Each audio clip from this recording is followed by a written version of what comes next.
Hey guys, welcome back to my YouTube channel. My name is Sidika. This is where we learn Kenya Sign Language, and we shall be doing more videos of vlogs, biz talks, African culture, interviews and fun flows. We shall also be doing motivational speaking, and I'll be inviting different visitors to come and talk to us. So stay tuned. Make sure you subscribe to this channel, like and share my video. Make use of the comment section very well. So guys, remember to watch the ads. So you're going to the video, and before that, let me introduce my visitor. Thank you much, Beauty. I'm Isaac Amunavi. Thank you for inviting me for this show. So where can we find you? Yeah, you can find me on Facebook, Isaac Amunavi. YouTube, Isaac Amunavi, or you can reach me out to my cell phone number +254 9892 7232. So you can just SMS or you can WhatsApp me that and get in contact with you. Yeah. So before we were talking about desire and pleasure. So we want to go into what we talked about in our previous videos. We shall put the links down below so that you can go and watch them by yourself. Make sure you follow us and be updated with our links. So today Isaac is going to share with us a story of a Samaritan woman. Welcome. Thank you very much, Beauty. So talking about the Samaritan woman, and if we reflect on our previous videos, we've been talking about desire, we've been talking about pleasure. Just a summary, a recap of it is that pleasure is a mental state of desire. So, and desire is something that is very fundamental, and every one of us has a desire. You desire for something, food, and when you have a desire, you always have a need to pay for it. So in this story of the Samaritan woman, we are going to know what was the desire of this woman.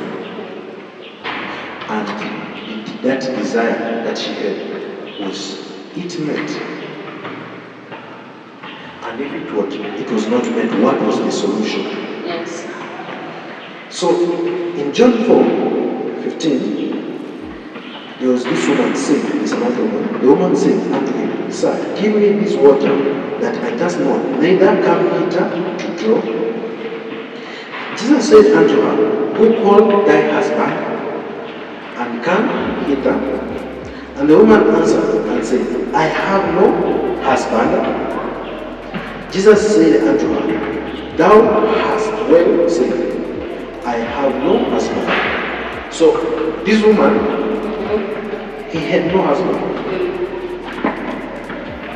Simply because he used to change from one husband to another husband. Because if you read the text, it says, the woman answered and said, I have no husband. Jesus said unto her, Thou hast well said, I have no husband. For thou hast had 5 husbands. So now Jesus explained it to giving the woman the word of knowledge. No, the word of knowledge always talks about your past. The word of wisdom always talks about your future. So he gave him a word of knowledge that you have indeed, you have said true, that you have no husband. Because he had met 5 men. And the 6th man that he was having, that is the husband that Jesus Christ found him. So he used to change. And if you look in, there was something that this woman was looking for. There was a thirst, there was a quench that this woman had, which could not be met by the standard, or by what we want in this world. For an example, if you want food, you'll always find food, even delicious, even sweet. If you feel hungry, you'll always have food. If you want to go and swim, You can go to the swimming pool, or you can go to a lake or an ocean so that you can enjoy the sun together with the water. If you want anything, there's always something that will always satisfy. But even after having it in abundance, you'll always feel like you still want more and more and more.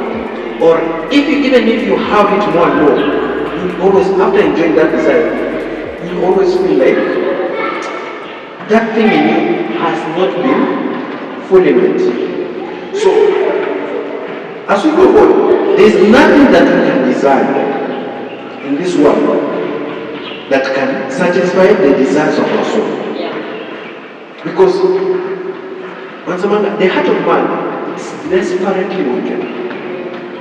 So, the desire for money is the root of all evil. When somebody has a longing for money, that is when, because he will do anything to get that money. Whether it's to kill. So, yeah. But this woman, he had 5 men, but these men never satisfied her thirst. So Jesus was telling him in verse 15 that, woman, come to him, sir, give me this water that I thirst not, neither come hither to draw. Jesus knew the problem of the lady. He knew the problem, and that problem was thirst. And it began from a physical problem, because he wanted to heal life so that we may learn something. So he decided that the problem of this woman was desire. And I believe, as human beings, if we are able to tackle, if we are able to handle or control our desires as humanity, there are a lot of things that we shall help ourselves. There are a lot of things that we shall avoid, because it all begins from our desires. So, and there's nothing in this world that can satisfy your desire. If it's money, it will never satisfy you. Because they tell you that the richest people, they are the most lonely. They are the top of their game, but they are lonely. But you find somebody who has money, but as long as he has food in his food, there is joy in his house. So what did Jesus tell him? You have no husband?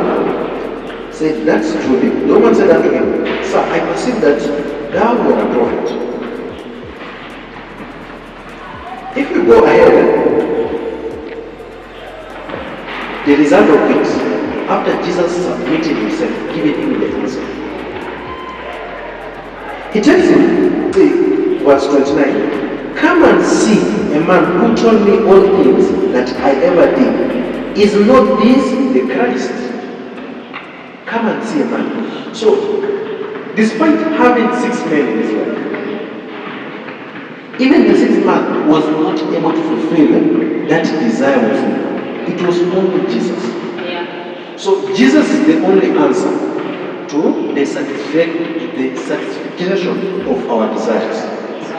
So if you are looking for fulfillment, if you are looking for compliment, if you are looking for true satisfaction, it's only through Jesus Christ.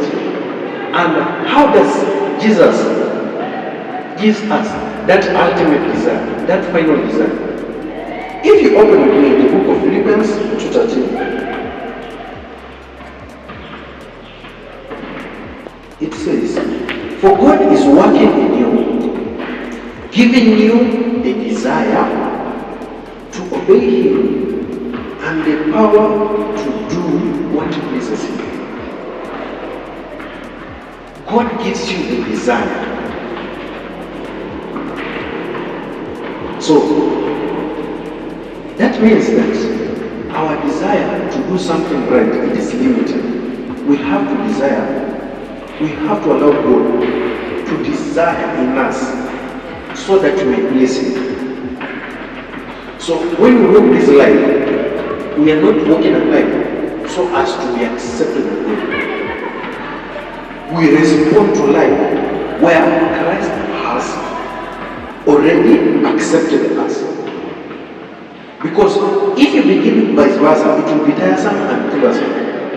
Because the Bible says our righteousness is like filthy. It's like filthiness in the eyes of God. So it only requires God Himself to work in us, to give us that power to desire. And from that desire, we are able to walk in a perfect way. So what did that woman need? He met Jesus Christ. And that Christ placed that God desire. And by that, the result was fruitfulness. You'll never struggle to live a holy life. You'll never struggle to live a righteous life. Because you know that God is working in you both to live and to do according to His own good pleasure. So that's why we see relation, our God's given desire, it's what to give Him relation. And that divides where we begin pleasure as a result of our mental desire. So our mental part of it's been intertwined and connected to the pleasure. So when we have right desires, we shall have right pleasures. Yeah. Thank you. So we are done with the story of Samaritan woman. Thank you so much for watching us. Like this video, share this video, and keep watching the ads. Don't skip the ads. It's a way of supporting your girl. So goodbye. See you next time.